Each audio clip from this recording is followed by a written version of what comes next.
నమస్తే, welcome to Bell TV, voice of voiceless. Nagarjuna Sagar రాజకీయాలంటేనే సామాజిక పరిస్థితులు, ఆర్థిక పరిస్థితులే తీవ్రమైనటువంటి ప్రభావాన్ని చూపిస్తూ ఉన్నాయి. అయితే ఇక్కడ ప్రత్యేకంగా ఒక విషయాన్ని మనం పరిశీలించినట్లయితే, నాగార్జున సాగర్ నియోజకవర్గం అంటే కుందూరు జానారెడ్డి దాదాపు 83 నుండి నేటి వరకు రాజకీయాల్లో కొనసాగుతున్నటువంటి వ్యక్తి జానారెడ్డి. అయితే ఆ జానారెడ్డిని ఎందుకు ఓడించలేకపోతున్నారు, ఎందుకు జానారెడ్డి యొక్క ప్రతిష్ట ఎందుకు పెరిగింది అనే అంశాన్ని ఒకసారి పరిశీలించినట్లయితే, అక్కడ ఉన్నటువంటి సంబంధించినటువంటి సామాజిక వర్గాలకు సంబంధించినటువంటి అంశమే కీలకంగా పనిచేస్తున్నప్పటికీ జానారెడ్డి గెలుపుని ఎక్కువగా వస్తున్నటువంటి పరిస్థితులు, దానికి ప్రధాన కారణం ప్రత్యర్థి పార్టీలో నాయకత్వ లోపంగా స్పష్టంగా కనిపిస్తా ఉంది అనే అభిప్రాయం రాజకీయ వర్గాల్లో స్పష్టంగా చేస్తా ఉంది. అదేవిధంగా అక్కడ జరుగుతున్నటువంటి పరిణామాలు, ఓటమి గల కారణాలు, ఇవన్నిటిని కూడా పరిశీలించినట్లయితే కేవలం ప్రత్యర్థి పార్టీలో ఉన్నటువంటి నాయకత్వ లోపం, నాయకులను ఎదగకుండా చేయడంలో ఎంతో చాణక్యతో జానారెడ్డి వేస్తున్నటువంటి అడుగులు అందుకు ప్రధాన కారణంగా కనిపిస్తా ఉన్నాయి అనే అభిప్రాయం రాజకీయ విశ్లేషకుల్లో జరుగుతూ ఉంది. మనము దాదాపు ఆయన రాజకీయ ప్రస్థానం 83 నుండి బయలుదేరితే అప్పటికే ఆయన గురువైనటువంటి నిమ్మల రాములపై గెలుపొందినారు. ఆయన నిమ్మల రాములు ఎంతో పటిష్టవంతమైనటువంటి నాయకత్వాన్ని చూపించి సామాజిక వర్గాలను కదిలించినటువంటి రాష్ట్రంలోని ఏకైక వ్యక్తి. ఆయనకు అదే సామాజిక కోణంలో ధీటైనటువంటి అభ్యర్థిగా కేవీ సత్యనారాయణ జానారెడ్డిని బరిలోకి దింపి గెలుపొందడం జరిగింది. ఆ తర్వాత అక్కడ ఉన్నటువంటి సామాజిక పరిణామాల దృష్ట్యా జానారెడ్డి ఎవరినైతే వ్యతిరేకించారో వారినే తమ వైపు కలుపుకోవడంలో సక్సెస్ కావడం, ఇక నాయకత్వం అనేది ప్రత్యర్థి పార్టీలో లేకుండా చేయగలిగినటువంటి దిట్ట రాజకీయ విజ్ఞాంతుడు జానారెడ్డి. అందుకే ప్రత్యర్థి పార్టీలో నాయకత్వ లోపమే ప్రధానంగా కనిపిస్తా ఉంది. వరుసగా 3 సార్లు గెలిచినటువంటి జానారెడ్డి ఆ తర్వాత సామాజిక కోణంలో సాధారణ సర్పంచ్ అయినటువంటి రామ్మూర్తి యాదవ్ చేతిలో 1994లో ఓటమి చవి చూడడం జరిగింది. ఆ తర్వాత పటిష్టమైనటువంటి నాయకత్వాన్ని రామ్మూర్తి యాదవ్ ఇవ్వకపోవడం, ఆ రోజు ఉన్నటువంటి పరిస్థితుల కారణాల దృష్ట్యా సామాజిక వర్గాలే ఏకతాటిగా జానారెడ్డిని ఓడించడం జరిగింది. ఆ తర్వాత నాయకత్వ లోపము అక్కడ స్పష్టంగా కనిపించడంతో మరో 3 సార్లు కూడా ఓటమి చెవి చూడక తప్పలేదు ప్రత్యర్థులకి. ఆ తర్వాత కూడా పటిష్టమైనటువంటి నాయకత్వాన్ని ప్రధాన పార్టీలు అక్కడ ప్రవేశపెట్టలేకపోయాయి. ప్రత్యర్థులు ఉన్నటువంటి నాయకత్వానికి బలోపేతం చేయడంలో ప్రత్యర్థి పార్టీలు కూడా, అధిష్టాన పార్టీలు కూడా పెద్దగా పట్టించుకోకపోవడంతో జానారెడ్డి గెలుపుకు ప్రధాన కారణాలుగా కనిపిస్తూ ఉన్నాయి. ఆ తర్వాత మళ్ళీ పరిశీలించినట్లయితే ఒక పటిష్టవంతమైనటువంటి మళ్ళీ నోముల నరసింహయ్య లాంటి కీలకమైనటువంటి నేత, కమ్యూనిస్టు భావజాలం కలిగినటువంటి నాయకుడై ప్రజల్లోకి వెళ్ళి ఒకసారి ఓటమి చెందినప్పటికీ రెండోసారి అత్యధిక మెజార్టీతో గెలుపొందినటువంటి పరిస్థితులు మనం చూసినట్లయితే పటిష్టమైనటువంటి నాయకత్వాన్ని ఆయన తీసుకురాగలిగినప్పుడే అది సాధ్యమైందనేది స్పష్టంగా కనిపిస్తా ఉంది. తర్వాత ఆయన తనయుడు పేలవంగా ఫెయిల్ కావడం, ఆయన నాయకత్వ లోపము కారణంగా మళ్ళీ జానారెడ్డి తనయుడు గెలుపొందడం, అది భారీ మెజార్టీలో.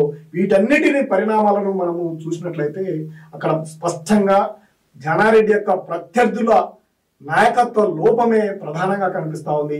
ఇప్పటికీ గ్రామాలలో చూసినట్లయితే జానారెడ్డికి సంబంధించినటువంటి ప్రత్యర్థి వర్గాలు ప్రతి గ్రామంలోనూ పెనవేసుకొని ఉన్నాయి. పటిష్టవంతమైనటువంటి నిర్మాణాత్మకమైనటువంటి పాత్రను పోషించగల క్రమశిక్షణ కలిగినటువంటి నాయకులు, ద్వితీయ శ్రేణి నాయకత్వం ఉన్నప్పటికీ ప్రధానమైనటువంటి నాయకత్వ లోపమే స్పష్టంగా కనిపిస్తా ఉంది. ఇప్పుడు అది కూడా స్పష్టంగా అక్కడ కనిపించడంతో మన ఓటమికి కారణమైంది. ఇప్పుడు కూడా మళ్ళీ రికవరీ కావడంలో కూడా ప్రత్యర్థి పార్టీ, ప్రధాన పార్టీ అయినటువంటి బీఆర్ఎస్ విఫలమవుతుందనే అభిప్రాయం కూడా స్పష్టంగా కనిపిస్తా ఉందని విశ్లేషణ రాజకీయ వర్గాల్లోనూ ఇటు మేధావుల్లోనూ కలుగుతా ఉంది. ఇప్పుడున్నటువంటి తాజా పరిస్థితుల నేపథ్యంలో జానారెడ్డి ప్రత్యక్ష రాజకీయాలకు దూరంగా ఉంటున్నప్పటికీ పూర్తిగా ఆయనపైనే ఎక్కువగా కాంగ్రెస్ నాయకులు, కాంగ్రెస్ గ్రామీణ స్థాయి, క్షేత్రస్థాయి నాయకులు ఆధారపడి పనిచేస్తున్నటువంటి పరిస్థితుల నేపథ్యంలో ఇక్కడ ఇప్పుడు ప్రస్తుతానికి చెప్పుకోవడానికి బీఆర్ఎస్ పార్టీ నుండి ఓటమి చెందినటువంటి నోముల భగత్ ఓటమి తర్వాత దాదాపుగా దూరంగా ఉంటున్నటువంటి పరిస్థితి, ఏదైనా కార్యక్రమాలు జరిగినప్పుడు మాత్రమే ఇక్కడ కనిపిస్తుండడం. ఇక స్థానికంగా ఉంటున్నటువంటి ఎమ్మెల్సీ కోటిరెడ్డి ప్రధానమైనటువంటి వ్యక్తిగా బీఆర్ఎస్ కు కనిపిస్తున్నారు. కానీ ఆయన వర్గానికి సంబంధించినటువంటి వారంతా కూడా గత ఎన్నికల సమయంలో అభ్యర్థి అయినటువంటి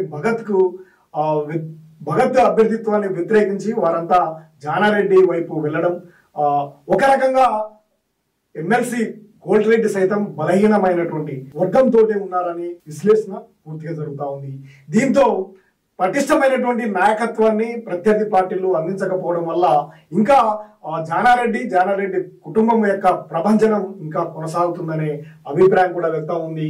ఇవి రానున్నటువంటి స్థానిక ఎన్నికల్లో కూడా ప్రభావం చూపే అవకాశాలు స్పష్టంగా కనిపిస్తా ఉన్నాయి. ఒకే కుటుంబానికి సంబంధించినటువంటి వారే ఇంకా కొనసాగుతున్నారనే అభిప్రాయము భారీగా చర్చ జరుగుతూ ఉంది. సామాజిక వర్గ పరంగా కూడా చర్చ జరుగుతున్నప్పటికీ పటిష్టవంతమైనటువంటి నాయకత్వ లోపము, నాయకులు సరైనటువంటి వారు లేకపోవడం, వారికి కార్యకర్తలకు వారికి భరోసానిచ్చేటువంటి స్థాయిలో నాయకత్వం లేకపోవడం లాంటి కారణాల వల్ల కూడా ఈ రానున్నటువంటి స్థానిక ఎన్నికల్లో కూడా ప్రభావాన్ని చూపే అవకాశాలు ఉన్నాయనే అభిప్రాయం కూడా వ్యక్తం అవుతుంది.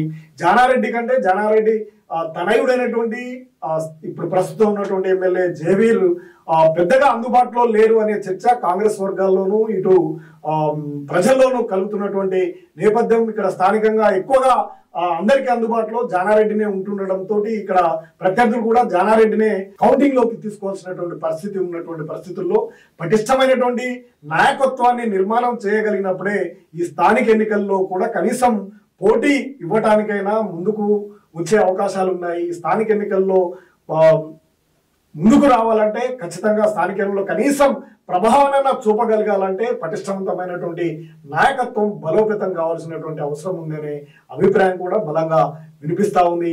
ఇప్పుడున్నటువంటి పరిస్థితుల్లో సామాజిక పరంగా ముఖ్యంగా బీసీ జనగణన తర్వాత బీసీలలో అనేక మందికి ఆత్మవిశ్వాసం పెరిగి రాజకీయాల్లో రాణించాలనే పట్టుదల స్పష్టంగా కనిపిస్తా ఉంది.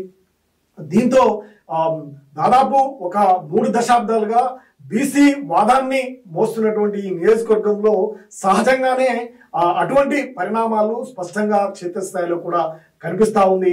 వీటిని తమ వైపు తిప్పుకోవడంలో ప్రత్యర్థి పార్టీ అయినటువంటి బీఆర్ఎస్ సక్సెస్ అయ్యి పటిష్టమైనటువంటి నాయకత్వాన్ని ముందుకు తీసుకెళ్ళినప్పుడే అది స్పష్టంగా అవుతుంది. ఎమ్మెల్సీ కోటిరెడ్డి పూర్తిగా ఇప్పటికీ పదవిలో ఉండడం, ఆయన అన్ని సామాజిక వర్గాలను కలకపోయే తత్వం ఉన్నప్పటికీ ఇంకా ఆయనకు పార్టీ నుండి కూడా పూర్తి స్థాయిలో సపోర్టు, అంటే ఇన్ఛార్జిగా ఓటమి చెందినటువంటి ఎమ్మెల్యేనే ఇన్ఛార్జిగా ఉన్నారు అనేది సాంప్రదాయము పార్టీలో ఉండడం, ఆయన కూడా ఎక్కువగా ప్రాధాన్యతను ఎంచుకొని ప్రజల్లోకి వెళ్ళలేకపోతున్నారు అనే అభిప్రాయం కూడా వ్యక్తమవుతుంది.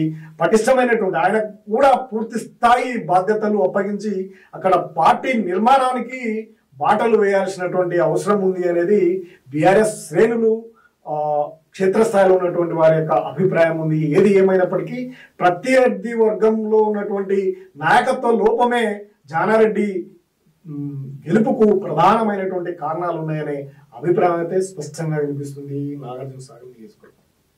మరిన్ని అప్డేట్ కోసం చూస్తూనే ఉండండి bell TV. Voice of voiceless. నమస్తే.